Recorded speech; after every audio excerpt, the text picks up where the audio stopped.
Experiencing a profound loss is something that everyone endures at some point in time, although it is certainly not a walk in the park. Grief entails a roller coaster of feelings, but thankfully there's a multitude of resources available to everyone that can help ease those emotions. Grief is a natural process of healing after loss. And it's the mind and body working together through different phases to get back to where it needs to be. Grief can happen from the death of a loved one. It can happen when someone themselves is diagnosed with a terminal illness. Grief can also come from a breakup, friends changing and moving on to other friendships. And all of those things are considered a loss. And people will take the time they need and react differently through that process.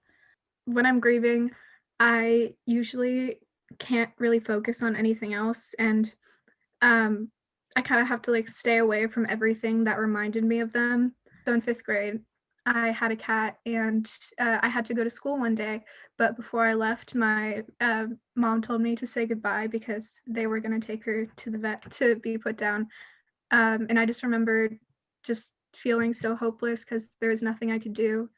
And I just had to go on with my life, even though I wanted to be there for her.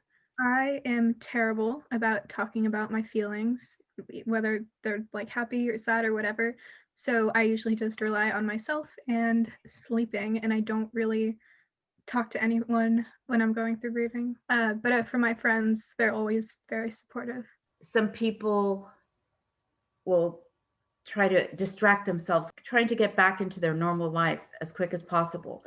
But that grief if it hasn't been addressed, if it hasn't been felt and allowed to come out, it may manifest itself with somatic symptoms like headaches and being stuck in depression and things like that.